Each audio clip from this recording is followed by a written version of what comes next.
پھر جو لوگ آپس میں اللہ کہتے ہیں میری وجہ سے محبت کرتے ہیں، اور پھر دوسری بات کہ جب جمع ہوتے ہیں تو صرف میری وجہ سے جمع ہوتے ہیں.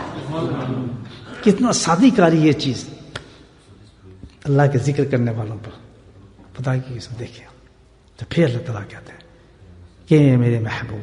معاذ بن جبل اس کے بہت عشق کرنے والے صحابی تھے، اللہ کے رسول سے بہت عشق تھا.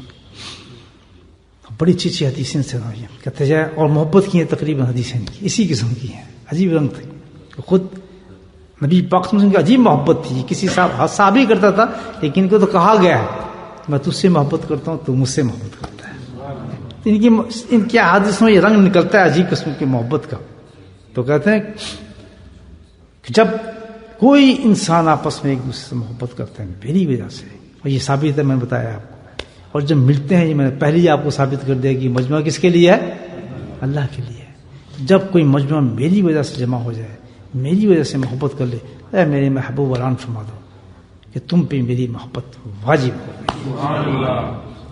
محبت واجب کیا مطلب؟ کہ تم پہ جنات کے محل واجب ہو گئے ہیں، تم پہ حوریں واجب ہو گئی ہیں، تم پہ یہ نہریں اور باغات جنت کے واجب ہو گئے ہیں، تم پہ میرا دیدار الہی واجب ہو گیا.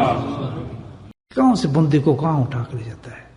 کس طرح اللہ تعالیٰ نے کتنی بڑی الحمدللہ انعامات انسان کو عطا فرما دیتا ہے چند گھڑی ذکر میں بیٹھنے کے لیے. کتنا کرم، بلاتا بھی خود ہے، عشق بھی خود پیدا کرتا ہے، جذبات بھی خود پیدا کرتا ہے، ان لوگوں سے بھی خود ملاتا ہے، سب کچھ خود ہی کرتا ہے. اور کرنے کے بعد کہتا ہے کہ تم جنتی ہو. میرے بھائیوں، قائم رہنا اللہ کے ذکر پہ.